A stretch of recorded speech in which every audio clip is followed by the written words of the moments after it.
Olá pessoal, boa noite. Estamos aqui em mais uma quinta-feira. Hoje para a gente conversar sobre Lei Maria da Penha, a parte 2. Então daqui a pouco eu vou chamar a Michele Tonon. Nós vamos conversar sobre vários assuntos ainda muito importantes. A gente vai falar sobre o artigo 24A, nós vamos falar sobre indenização mínima sendo fixada na Lei Maria da Penha, nós vamos falar sobre a possibilidade de aplicação ou não da Lei 9.099 para os procedimentos da Lei Maria da Penha. Então a gente ainda tem muita coisa para conversar, para além daquilo que nós conversamos na quinta-feira passada.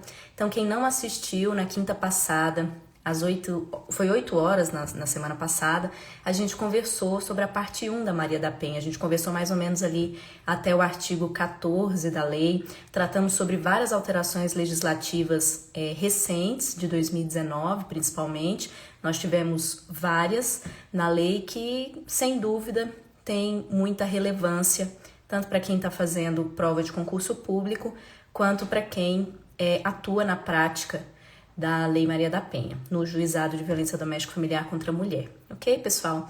Eu vou chamar a Michele Tonon. Ela já me deu até um tchauzinho aqui.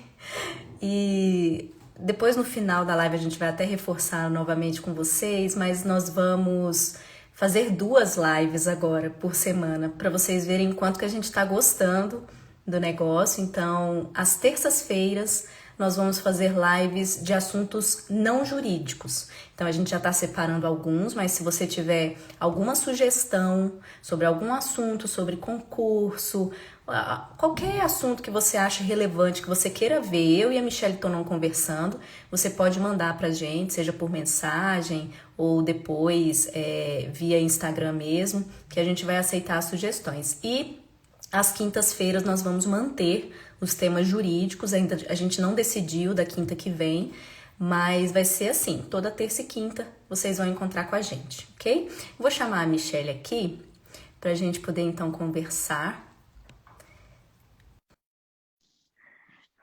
Vamos lá, já chamei, está aguardando a Michele. Olá, tudo bem? Tudo Eu bem. sou tão ansiosa que eu vi você, você contando no Instagram hoje. Eu falei, eu também vou contar, né? Mas então, eu achei que Sobre. eu achei que você ia aguardar assim para falar depois. Eu só dei um spoilerzinho básico. Sim, sim. Aí depois a gente reforça. Mas eu fico muito feliz de você ter aceitado para a gente conversar agora toda terça e quinta. Ah, Então, Lorena, eu tenho que ressaltar isso, como está sendo legal esse momento de sim, conversa, não só com você, claro, sobretudo, mas também com o pessoal, como a reação tem sido muito positiva, como a gente tem sim, recebido muitas mensagens, muitos temas, muitas sim, sugestões, muitas perguntas. E isso, com certeza, só nos estimula a estudar mais, a preparar com mais sim, carinho as lives. E também uma coisa que a gente tem que destacar, né? Esse horário, todos os dias da semana, está super concorrido de lives, né? Então, muito. agora mesmo eu fui entrar e fui ter muitas lives acontecendo, e lives boas, um pessoal bacana. E aí eu pensei, poxa, que Sim, legal que nós temos sempre, né? Nós vemos aí alguns nomes sempre participando de forma muito carinhosa. Então, a gente só tem mesmo a agradecer vocês por essa acolhida e por todo esse apoio. E vai ser muito legal. As lives não jurídicas vão ser muito legais. A também. primeira, inclusive, que a gente vai fazer, vai fazer surpresa do tema ou já vai falar? Ah, vamos fazer surpresa, né? Só para criar É, um suspense, assim. Eu acho que vai interessar muita gente. Acho que vai ser bem Sim. enriquecedor. Sim, e é engraçado que a gente vai entrar na live e aí você cai em várias outras, né? Porque você sai, você clica no Instagram e você cai nas outras lives até você conseguir chegar na live que você queria. Mas tudo bem, mas tudo bem. Mas vamos lá, né, Michelle? A Vamos, gente tem tanta coisa para conversar, assim. Mas sim. vamos lá, vamos dar continuidade. A gente falou várias questões interessantíssimas na parte um. A gente separou, até adiantei um pouquinho ali 2 temas que nós vamos conversar. O primeiro deles é uma coisa mais pontual, aí depois a gente vai entrar no artigo 24A, que aí realmente. Você já tá rindo do Girlando, que eu sei. Do Gilmar. Ai, enfim. Então, vamos Ele estava pro mandando essa artigo. mensagem até agora. Eu É, quero começar a não. live, para! Ele já. Ai, não, vou nem falar. Mas então, vamos lá. Concentrando. No artigo 16, né, que nós vamos. É o primeiro pra gente conversar. Ele fala sobre a retratação da representação. Então, muito importante a gente frisar na parte do processo penal, para quem teve aula, a gente tem a ação penal pública e a ação penal privada. Na ação penal pública, nós temos a condicionada representação. Nós temos que lembrar, daqui a pouco a gente vai frisar que a lesão corporal, né, seja qual for a sua extensão, ela vai ser incondicionada, mas os demais delitos, depois nós vamos explicar o porquê, mas os demais delitos, como o de ameaça, que é condicionada à representação, há uma modalidade específica de retratação da representação na Lei Maria da Penha. Então, eu sempre gosto de frisar isso com os alunos, e aqui a gente tem um paralelo muito bacana da minha matéria com a sua, porque lá no artigo 25 do Código de Processo Penal, né, diz que a representação é irretratável até o oferecimento da denúncia. Então, aí quando a gente tem essa regra, mas existe uma exceção, que é exatamente na Lei Maria da Penha, no seu artigo 16. Então, eu queria que você explicasse o porquê o porquê de ser assim, diferente, e como que é esse artigo 16 da Maria da Penha. Então, Lorena, eu considero esse artigo bastante interessante, está no viés da máxima proteção à mulher, já que nos delitos em que há a necessidade da condição de procedibilidade, da representação, nós temos certamente uma maior preocupação no âmbito doméstico em que essa mulher não esteja desistindo da ação penal por motivos que, em princípio, não deveriam ser motivos para a não persecução penal. Por exemplo, você tem a mulher que está numa violência cíclica, está num contexto de violência reiterada, ela sofre reiteradas agressões daquele companheiro, daquele marido. E ela sofre pressões familiares para retirar a queixa, como se diz popularmente. Ela tem uma pressão no vínculo familiar, ou ela tem uma pressão por conta de dependência econômica, até mesmo por dependência psicológica. Às vezes a mulher não tem ali os instrumentos que a façam ver que há possibilidades dela continuar a viver longe daquela relação extremamente danosa a ela. Então, o legislador, pensando nisso, estabeleceu esta audiência especial, específica, para que haja a retratação da representação. Embora o artigo 16 utilize o termo renúncia, este termo, tecnicamente, nós sabemos que não é o mais adequado, o legislador pecou na técnica. Sim. Então, o adequado é se falar em retratação da representação oferecida. E então, uma vez que nós temos o oferecimento da denúncia, havendo uma manifestação da mulher, ou percebendo até mesmo o membro do Ministério Público que ofereceu a denúncia, ele percebe, né, que a mulher voltou a conviver com o companheiro, com o marido, com o namorado.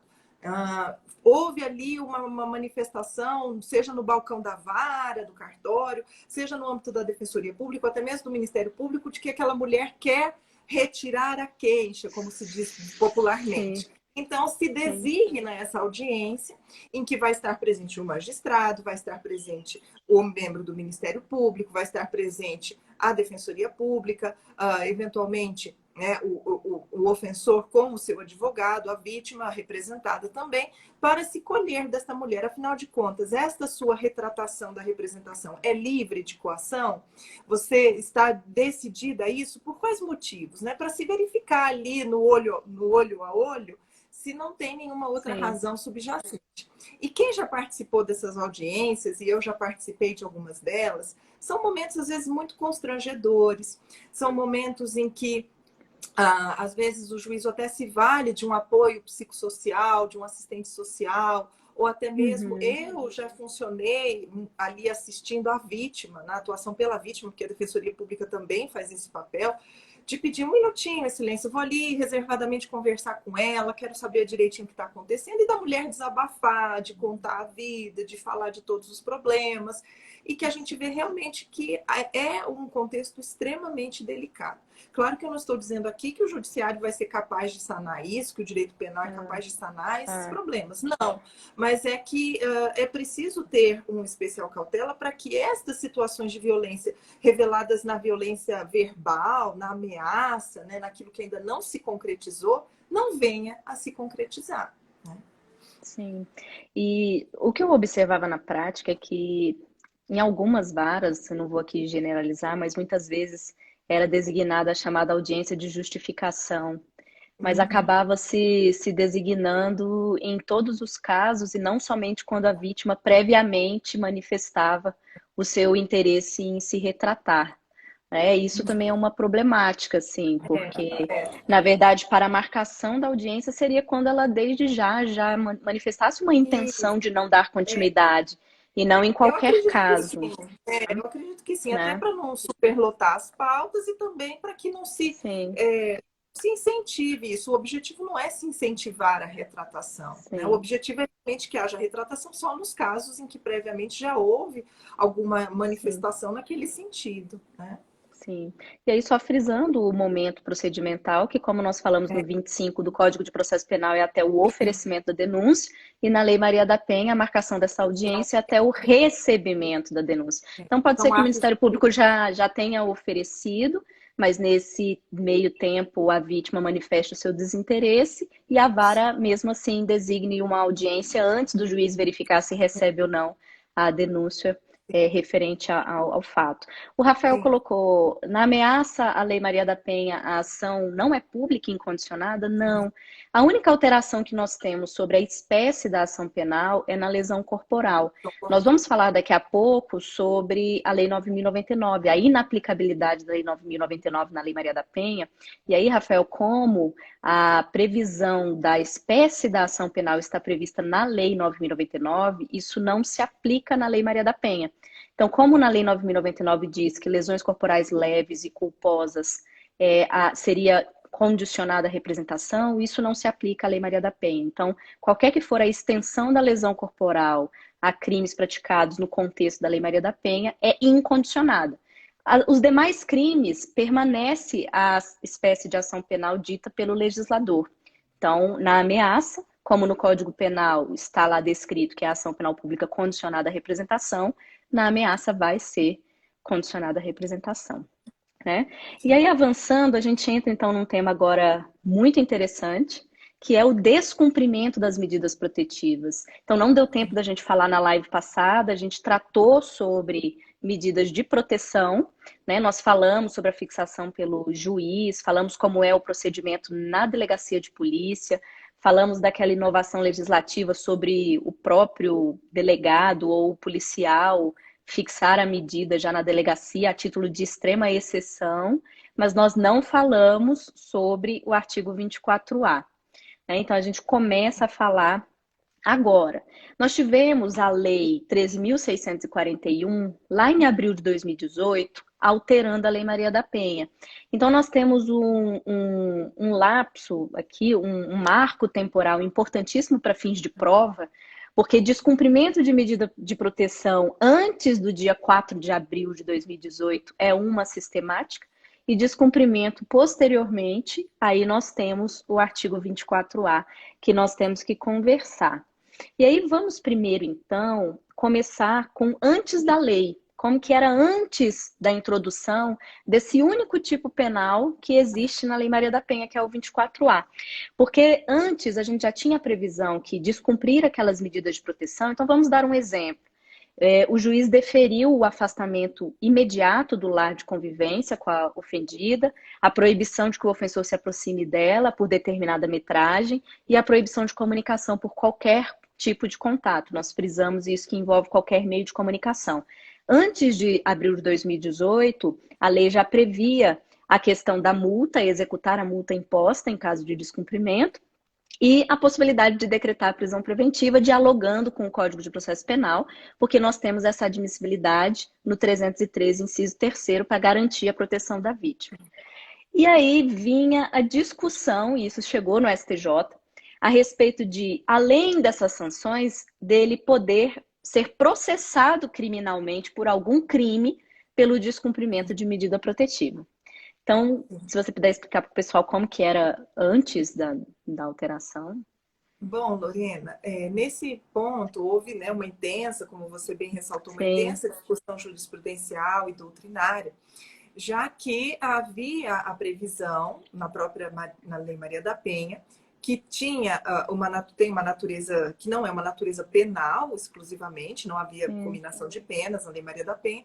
Então, pela sistemática do nosso ordenamento, e isso era um argumento bastante forte que foi acolhido pelo STJ, é que o crime de desobediência do artigo 330 do Código Penal é um tipo subsidiário.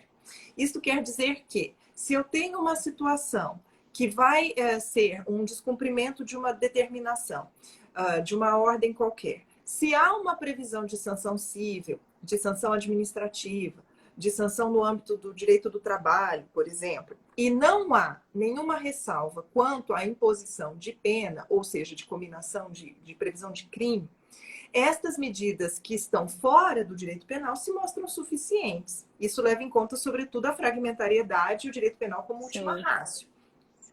Então, como já havia um instrumental na Lei Maria da Penha, acreditava-se que o indivíduo, então, pode ser preso preventivamente, o indivíduo pode ter a pena de multa cobrada, o indivíduo pode... Pena não, né? A coerção da multa sendo aplicada. Esse indivíduo pode ser a ele aplicada uma medida protetiva mais gravosa, uma acumulação de medidas, enfim, poderia se tutelar a contento o caso. E este foi o entendimento que prevaleceu ao fim no STJ. Eu lembro que eu fiz muitas manifestações disso, muitas. Né? No sentido da atipicidade da conduta, não haveria incidência no 330, STJ então chancelou esse entendimento. Como uma reação legislativa, então, criou-se o único tipo penal da Lei Maria da Penha logo em seguida.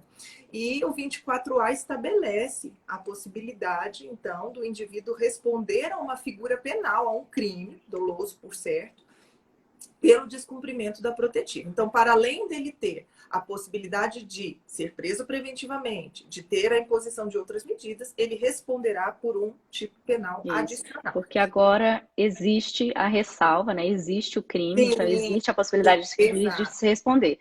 Exato. Antes não tinha. E aí, só conversando com o Código de Processo Penal, só para ficar clara, outro exemplo, assim, só para o pessoal saber, por exemplo, no CPP, a gente tem a hipótese lá da testemunha que foi intimada e não compareceu na audiência e não justificou.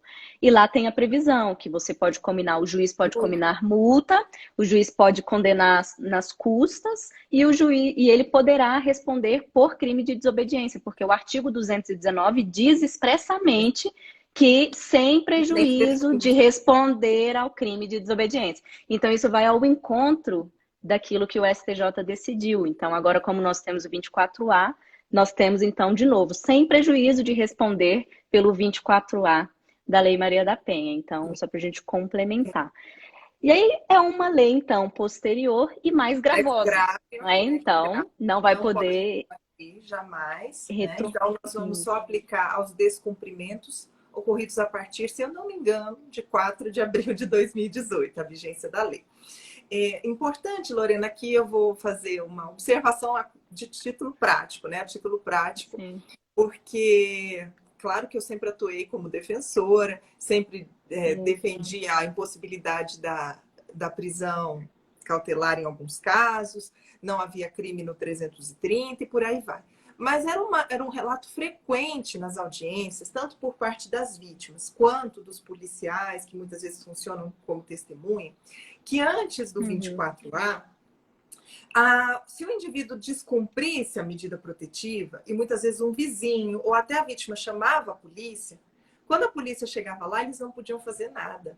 Porque não havia, se não houvesse flagrante de um tipo penal, de uma lesão corporal, se não houvesse flagrante de uma tentativa de homicídio ou algo do tipo, eles não poderiam fazer nada. O que a vítima teria que fazer era comunicar o descumprimento da protetiva. Isso, Então, ou o delegado representava, sim, comunicando, né, a ocorrência, sim, ou ela ia lá no Ministério Público para dar o relato dela de descumprimento, para o sim, sim. Ministério Público né, representar, requerer Mas não era a prisão. possível a prisão em flagrante ali naquele momento do fato, Sim, né? Naquele exato momento sim, em que o indivíduo, por exemplo, estava proibido de se aproximar da mulher. Ele chega a 5 metros da mulher, né? Então, sim. o policial que chegasse ali para atender aquela ocorrência, ele teria que conversar, teria que dissuadir e tal, mas ele não tinha como prender em flagrante. Então, Não, é naquele momento. não. Então, isso eu ouvia constantemente e há, claro, toda uma preocupação quanto a essa flagrância, né? Mas certamente que busca tratar de Isso. mais uma vez, de se aumentar o viés de proteção, de não se deixar uma proteção deficiente no âmbito da Lei Maria da Penha. Isso. A gente conversando novamente, mas vendo algumas perguntas aqui, um dos colegas perguntou, então qual é o meio de impugnar uma medida protetiva? É por habeas corpus. Você Sempre impetra falando dessa HC a gente falou na live passada, porque como as consequências, né, mesmo antes de 2018, de abril de 2018, como uma das consequências é a possibilidade de se decretar a prisão preventiva, tem a restrição de liberdade ali em jogo, então o meio do ofensor impugnar a fixação de medidas de proteção é impetrar habeas corpus. Sim. E aí a Paula, ela colocou uma questão interessante que eu vejo isso muito no núcleo de audiência de custódia. Porque há ali um descumprimento, vamos supor, há uma decisão judicial, vamos dizer assim, anterior, em que se fixou as medidas protetivas, como as que a gente exemplificou aqui. E agora Tem lá existe um banco de dados, né? O banco das isso. medidas protetivas. Tem lá a comprovação que ele foi cientificado, porque isso o delegado tem que ver, que ele sabia, ele tinha ciência que tinha que cumprir as medidas, né? Mas aí vem uma questão do dolo, muitas vezes, que é discutido, porque mesmo havendo decisão judicial, mesmo ele tendo sido cientificado, eu pego muitos flagrantes. Claro que muitas vezes não está só o 24A, vem aliado a outros crimes, mas quanto ao 24A, a própria vítima diz: não, eu deixei ele vir aqui em casa. Eu tinha que discutir com ele um ponto aqui dos nossos filhos, eu tinha que falar com ele aqui da pensão. Aí ele veio aqui em casa, ele pediu para vir aqui, eu deixei ele vir aqui, mas aí a gente foi conversando, ficou uma discussão acalorada, ele me ameaçou, eu chamei a polícia. Então, assim, inicialmente há uma. E assim, eu sempre, quando vejo esses casos, eu propriamente, eu trato de um modo totalmente particular, né? Diferente seria se a vítima não consentisse, ele praticasse atos junto com o descumprimento, aí você dá um tratamento mais rigoroso. Mas tem essa questão na prática, é muito comum lá na custódia, eu ver a vítima consentindo. E aí a gente vai muito para essa questão da tipificação, se incide mesmo o 24A nessas hipóteses. Há uma discussão a respeito disso, né? Exatamente porque há o descumprimento, há uma decisão anterior, ele sabia que não poderia ir lá? Sabia, mas a vítima consentiu. E aí? Eu sempre tive muito cuidado com isso, Lorena, na orientação dos assistidos, até mesmo nas oportunidades em que eu participei da custódia, na entrevista prévia, embora ali nós tenhamos muitos custodiados para entrevistar, mas toda vez que era Maria da Penha e que eu via, né, o indivíduo primário, era um crime menos grave, não haveria não seria decretada a prisão preventiva de qualquer forma, eu sempre o alertava: olha, você vai sair daqui com medidas protetivas, você vai ter que observar essas medidas de uma forma muito séria, porque o descumprimento dessa medida sempre, em primeiro plano, vai ser interpretado contra você.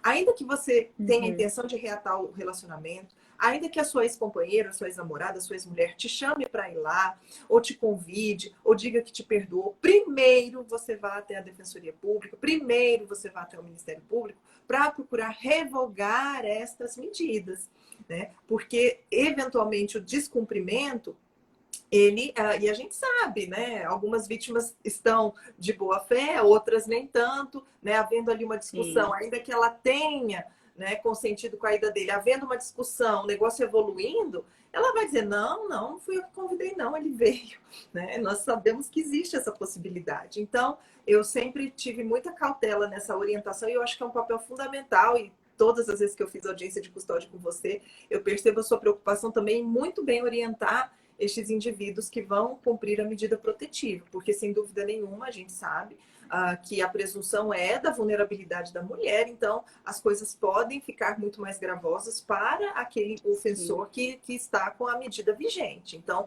antes dele voltar a conviver, antes dele se aproximar, ele deve procurar a revogação dessas medidas.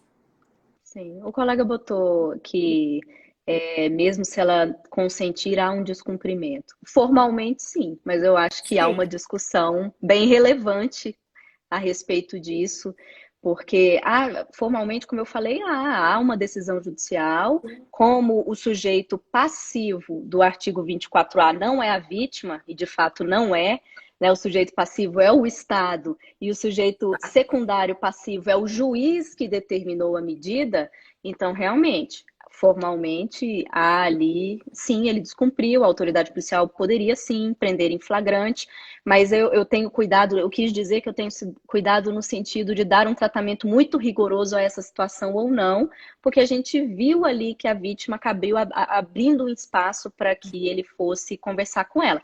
E veja, nós estamos falando do 24A, eu não estou falando que ele chegou lá, agrediu a vítima, manteve em cárcere, ameaçou e praticou uma série de outros delitos. Eu estou falando quanto ao 24A. Pode vir aliado a outros atos que agravem a situação e eu necessite dar um tratamento mais rigoroso, né, no momento de se decidir a prisão em flagrante dele.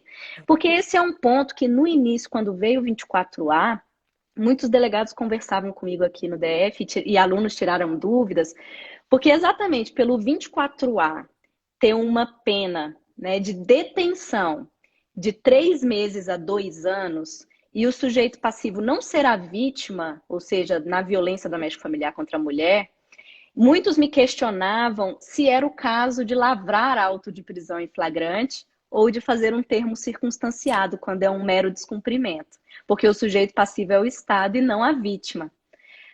Mas o STJ já firmou esse entendimento, assim é feito na prática. Não é dado o tratamento da 9.099, é dado o tratamento semelhante a como se fosse a vítima, né? Como se a mulher vítima fosse a principal sujeito passivo daquela decisão, porque ela sofre interferência com aquele descumprimento da decisão judicial.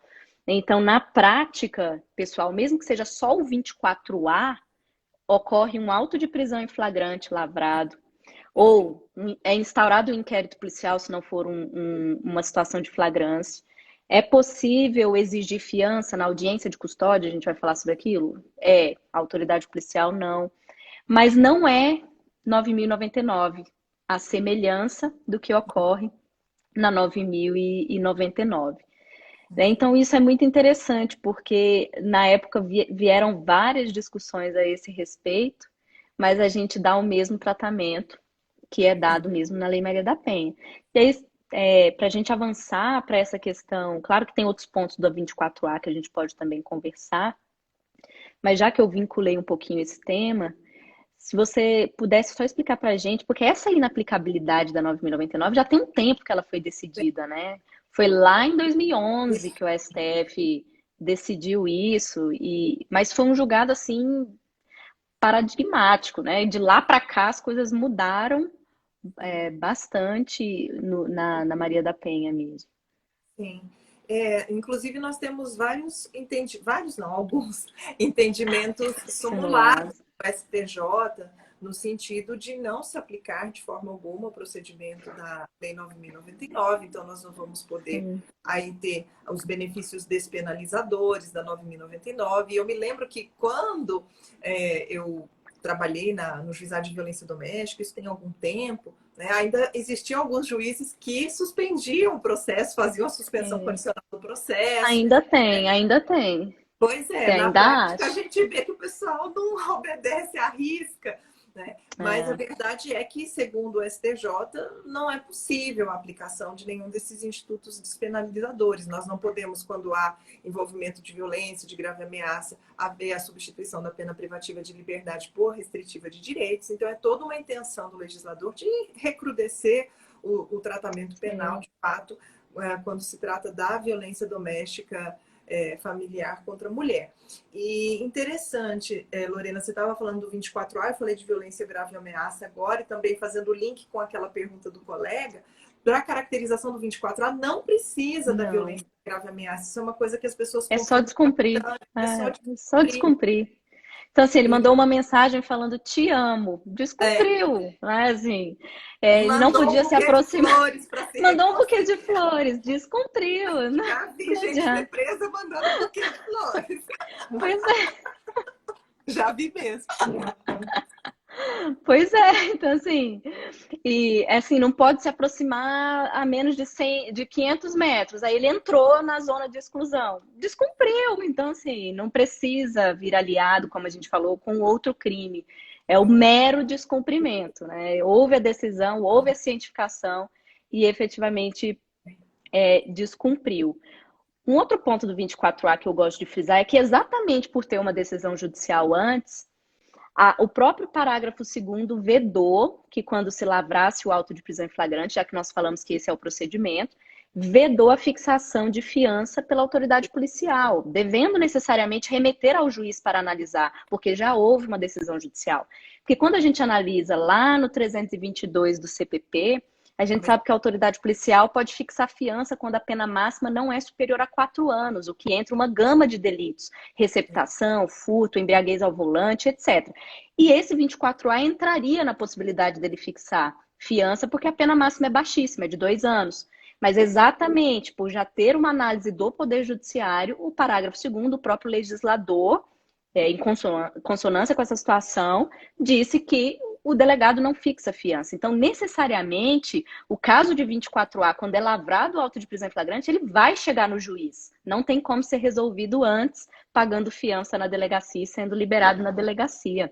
Né? Como pode acontecer em outro caso da Maria da Penha, em que se fixa fiança na delegacia. Vamos ver o que faltou de outros aspectos do 24A, Michele? Para a gente complementar. Pode ser uma decisão do juízo singular, pode ser uma decisão colegiada, Sim. Pode ser uma medida protetiva estabelecida no juízo civil, independe da competência civil ou criminal do magistrado prolator, descumprimento de protetiva de qualquer maneira.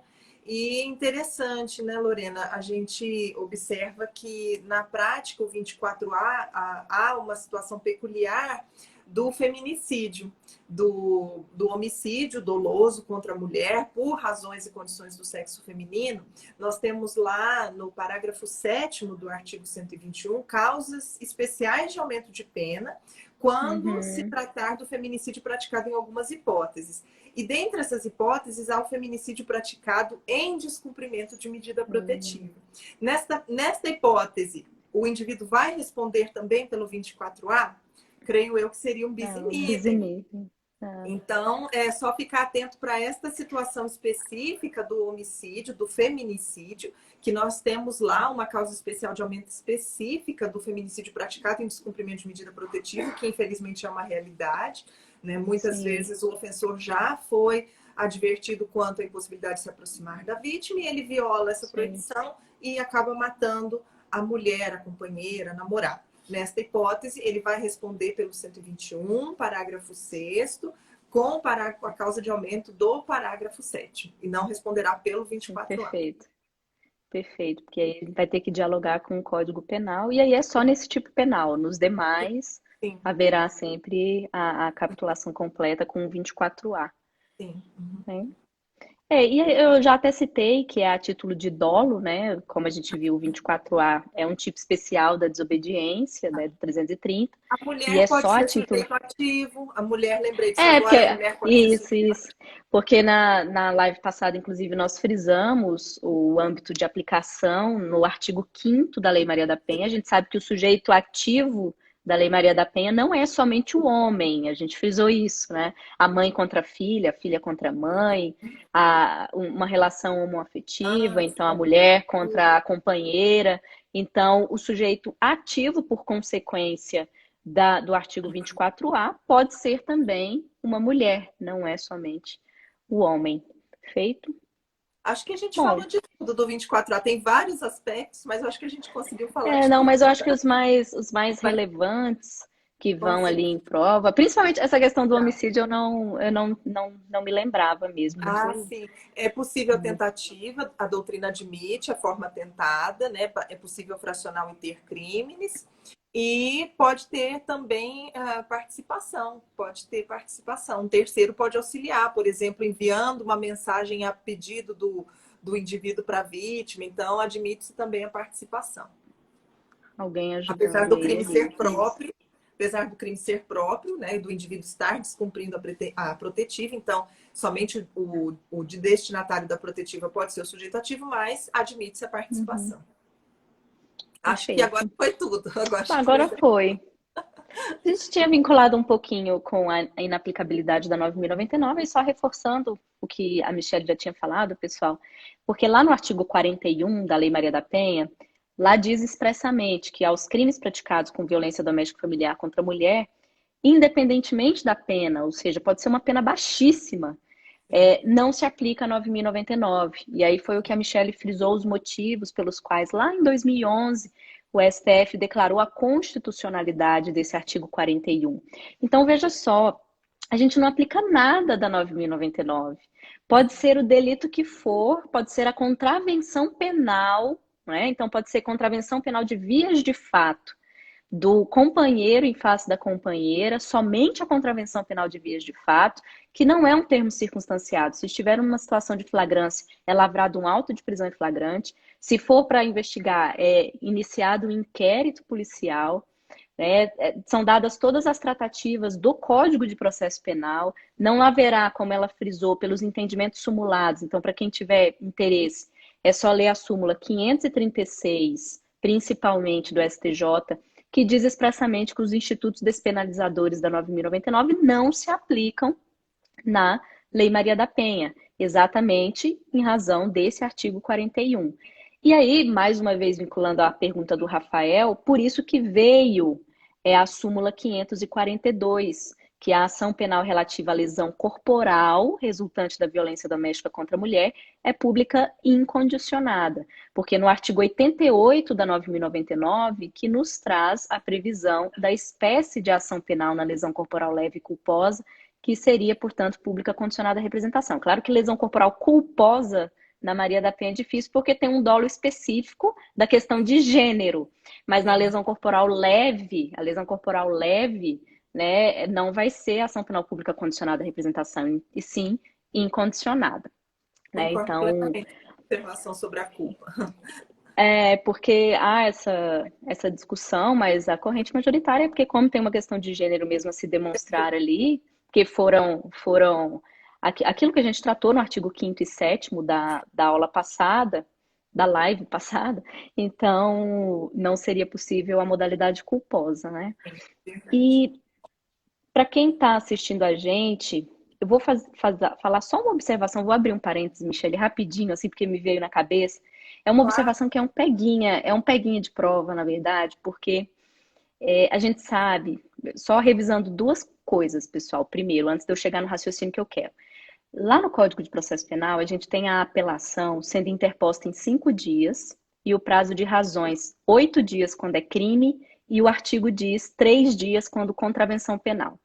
Só que aí você pensa inicialmente e fala assim, peraí, mas todas as contravenções penais estão na 9.099. E o artigo 82 da 9.099 prevê a apelação como 10 dias, um prazo único, né? Que já vem o motivo e as razões, né? Tudo ali numa peça só a respeito do porquê está se recorrendo.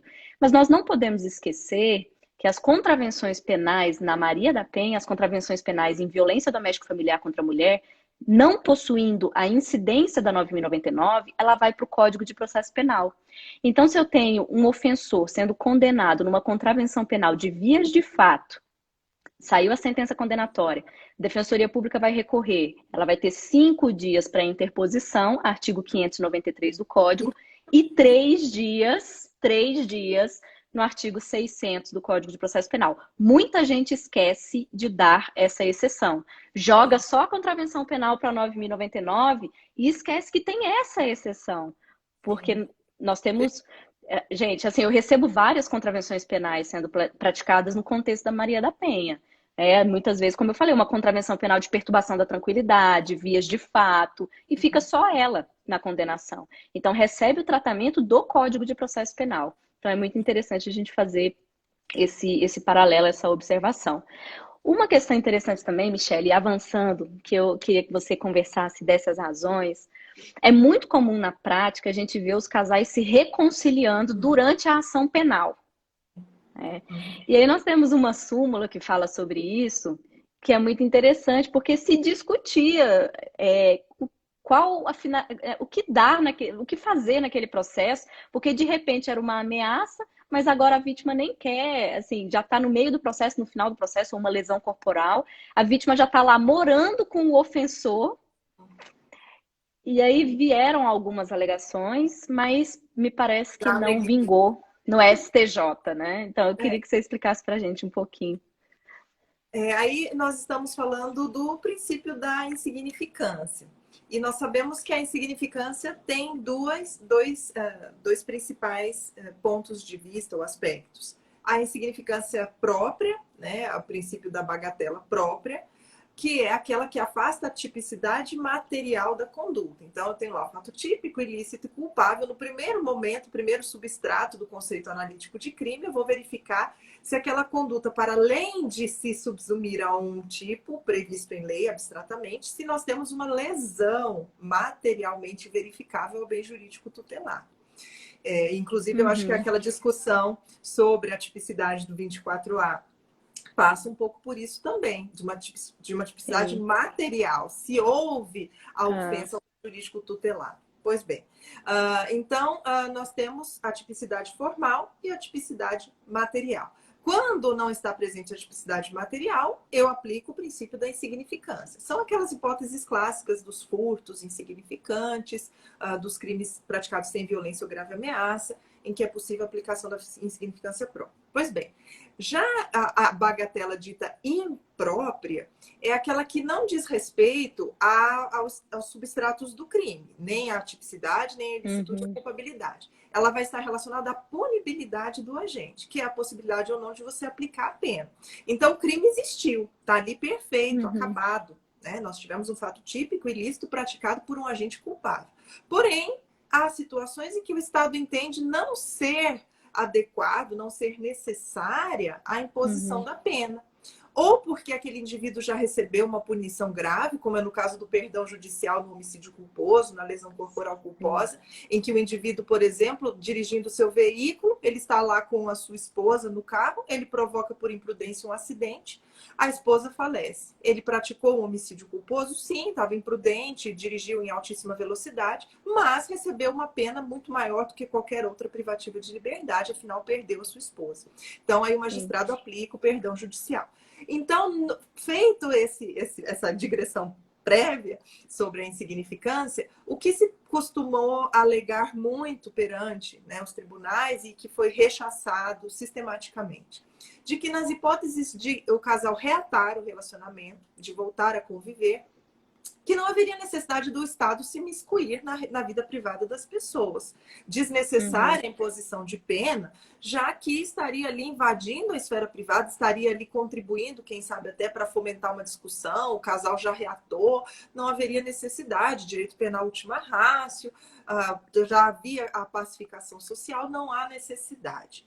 Mas esse argumento foi abandonado, sobretudo pela função pedagógica, que há não só na Lei Maria da Penha, mas na imposição da pena. Né?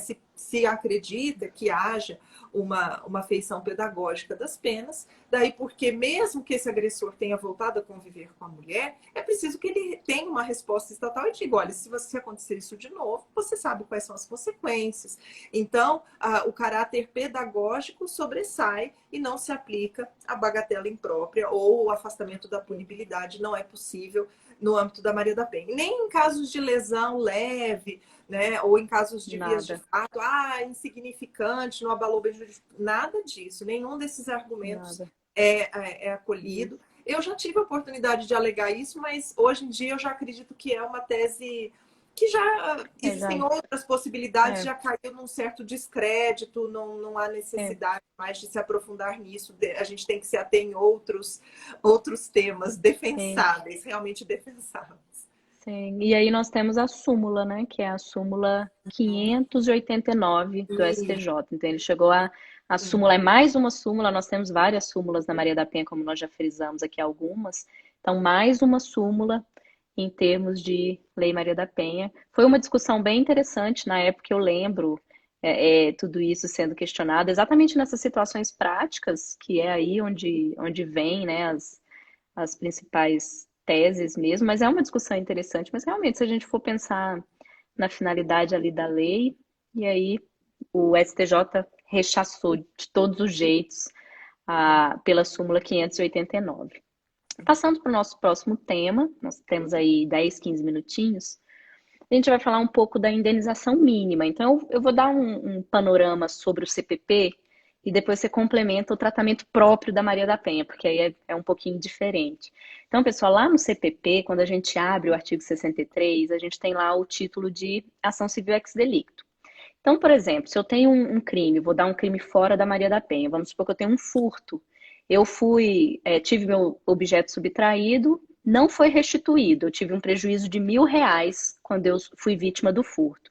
Nós temos alguns caminhos a serem perseguidos pelo CPP para eu ter essa restituição, para eu ter essa reparação do dano que eu sofri em razão da infração penal.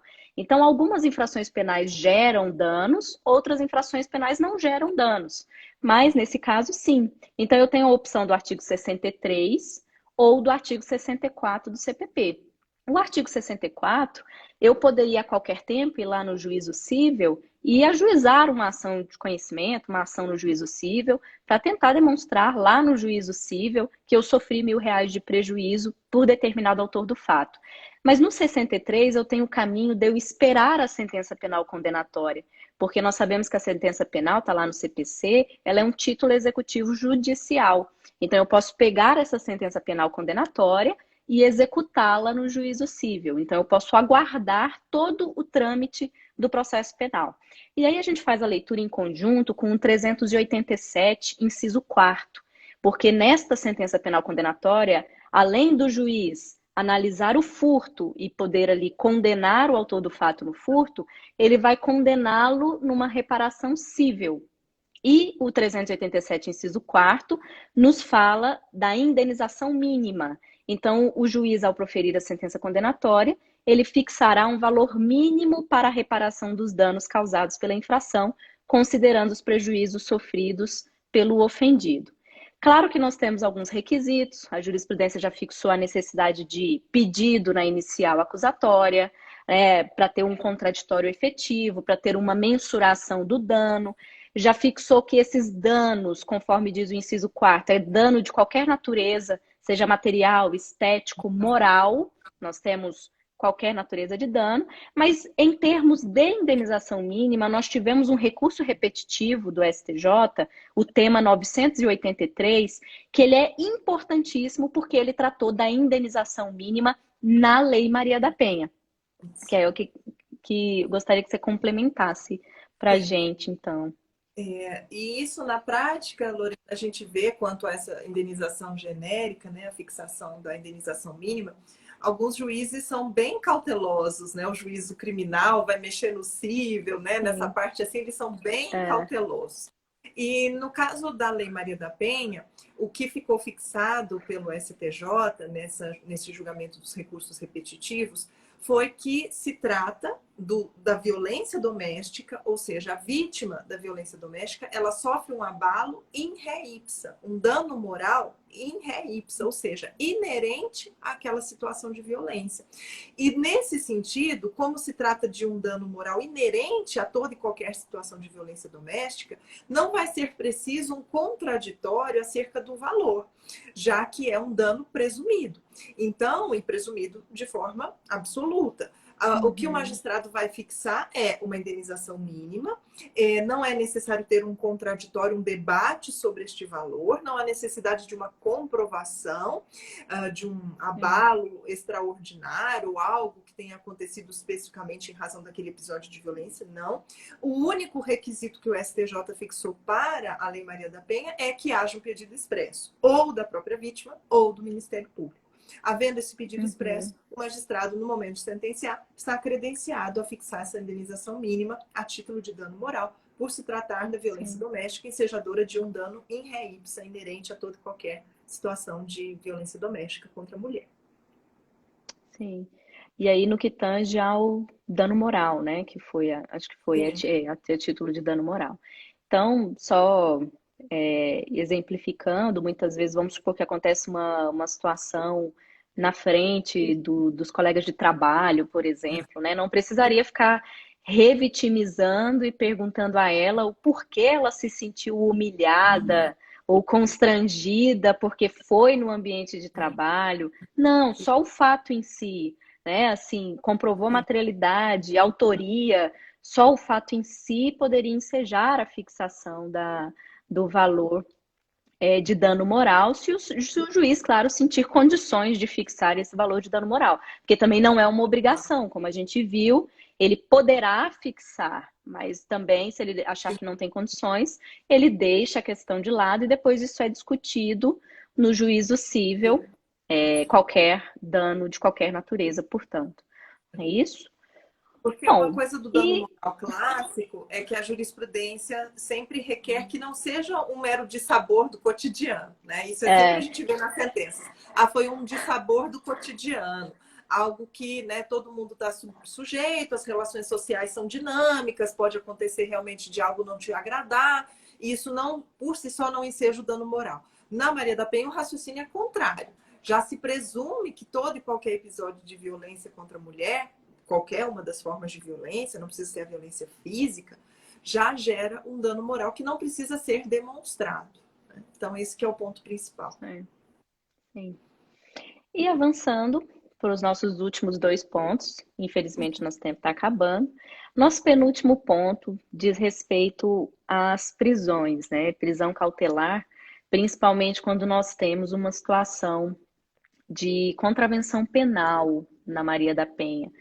Porque não estamos falando aqui de situação de flagrância, né? Nós já tratamos que o flagrante será lavrado, mesmo no caso de contravenção penal, né? Porque não se aplica a 9.099, mas nós estamos tratando da análise do auto de prisão em flagrante a respeito de apenas uma contravenção penal, vamos colocar aí as vias de fato, e vamos supor que esse auto chegou na audiência de custódia para se analisar se há, vamos supor que é regular, foi homologado, se há possibilidade de uma conversão em prisão preventiva ou se sequer isso seria possível, né? Assim, já teve uma discussão no STJ a respeito disso e se decidiu que não. Mas por que não, Michele? Por que não, então, que não se pode decretar ou converter, como dizem, converter uma prisão em flagrante em preventiva numa contravenção penal? Bom, lá no CPP nós temos primeiro a exigência de crime, né, Lorena? Não há previsão para contravenção penal, sobretudo pela violação ao princípio da homogeneidade, né? Fazendo aquele exercício em perspectiva. O indivíduo que comete uma contravenção penal, a pena mais gravosa que ele pode sofrer, a prisão simples, que é uma pena privativa de liberdade, mas que não tem rigor penitenciário, que vai ser cumprida em regime semiaberto ou aberto. Então, não há nenhuma possibilidade de você estabelecer provisoriamente, antes do juízo condenatório, uma prisão cautelar muito mais gravosa do que ele estaria submetido se condenado fosse. E ali eu estou num primeiro momento em que prevalece a presunção de inocência. Então, viola completamente o princípio da homogeneidade. O que ocorre com uma certa frequência na prática, que a gente visualiza, é que o indivíduo praticou uma contravenção penal. Ele praticou, por exemplo, as vias de fato. Então, ele foi lá, né, entrou em luta corporal com a mulher, mas aquela luta corporal não deixou as marcas, os vestígios, não se conseguiu comprovar de fato uma lesão corporal, ficou nas vias de fato. E aí, então, ele recebe uma medida protetiva porque a mulher diz que está com medo, a mulher quer se afastar dele, quer separar, pede o afastamento, pede as medidas protetivas. O magistrado defere. E aí o indivíduo vai lá e descumpre a protetiva. Aí, quando ele descumpre a protetiva, ele pratica um crime doloso. Sim. E aí, nessa hipótese, aí sim surge a possibilidade da decretação de preventiva, porque nós não temos mais o contexto isolado da contravenção. A gente tem uma prática de crime doloso e nós temos aí o descumprimento da protetiva e um risco da mulher. E se mesmo assim cairia no inciso 3º do 313, porque como as penas continuam sendo muito baixas, pela proporcionalidade, a homogeneidade em si continua sem incidir no inciso 1º, porque além de falar só crime, a pena máxima tem que ser superior a 4 anos, e nesse caso não seria, porque nós vimos que as penas são bem baixas, né? Mas cairia naquele 3º para garantir a execução de medidas protetivas em favor da vítima. Então, aí, neste caso de descumprimento, sim, mas em casos já decididos pelo STJ em que havia só a contravenção penal, aí não, porque os outros incisos dizem só crime, não fala contravenção penal, e porque a contravenção penal por si só, como é a prisão simples, seria totalmente desproporcional, vamos dizer assim mesmo, se decretar. E nosso último ponto, nós temos uma agravante, esse é bem interessante porque há uma discussão se há bis in idem ou não. Nós temos uma agravante lá no Código Penal, que é a do artigo 61, inciso 2, a linha F, que fala quando o crime é praticado com abuso de autoridade ou prevalecendo-se de relações domésticas, de coabitação ou de hospitalidade, ou com violência contra a mulher na forma da lei específica. Então, existe bis in idem nos casos de Maria da Penha fazer incidir essa agravante na segunda fase da dosimetria ou não? Jurisprudência entende que não, entende que é possível a incidência da agravante genérica, a incidência da agravante genérica, por haver ali um contexto especial da prática do crime, porque não necessariamente a gente sabe que um delito que esteja ali no âmbito da Lei Maria da Penha vai ser praticado no âmbito doméstico. Sim. Ou, né, nós prescindimos de coabitação, por exemplo, nós prescindimos de uma relação atual, de uma relação de hospitalidade. Há inúmeros âmbitos que a gente já viu na outra live de aplicação da Lei Maria da Penha. Então, não se considera o bis in idem nessa hipótese da agravante genérica do 61.2F. Né? Mas haveria bis in idem em outras situações, que aí o caso concreto é que vai ditar a melhor solução. Né? Eu dei o exemplo lá do feminicídio, por exemplo, né? Em que nós vamos ter o bis in idem quando há a incidência da causa de aumento de pena, e o 24A. E não é possível, porque é evidente o bis in idem. Sim, perfeito. Então, eu acho que encerramos o que a gente, pelo menos, tinha separado de mais importante para hoje. Mas a gente só tem 1 minutinho também, acabou dando certinho o nosso tempo. Né, Michele? Cronometrado. A gente já está ficando craque. A gente já está... A gente passa o dia inteiro ensaiando. A gente planeja certinho 1 hora de live. Tá certinho o nosso roteiro. É assim pra gente. Mas é isso. Mas é isso, então. Agora eu não te vejo só quinta, eu te vejo terça-feira. Não é mesmo? Então, pessoal, terça-feira nós estaremos de novo aqui 8h30 para uma live não jurídica. Nós ainda vamos divulgar o tema. E na quinta-feira para a live jurídica, mas a gente ainda não decidiu o tema, né, Michele? A gente ainda vai ver qual o tema que a gente vai tratar. Sim. Né? Vocês podem mandar sugestões, a gente adora, né, falar sobre isso, discutir, e sempre muito bom ouvir a opinião de vocês, o que vocês estão querendo saber, né, o que está aí preocupando todo mundo. E todo mundo, assim, eu estava até comentando isso com a Lorena, né, já encerrando. como está sendo importante isso, trazer de uma forma um pouco mais leve, porque é natural, tá todo mundo assim cansado, sobrecarregado, meio desanimado, meio desesperançoso, né?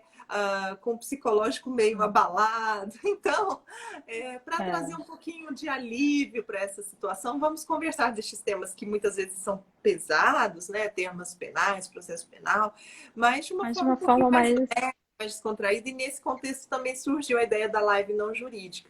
Então, a gente vai conversar sobre outros assuntos relevantes no âmbito social e espero que vocês, então, estejam também presentes nas lives não jurídicas. Sim.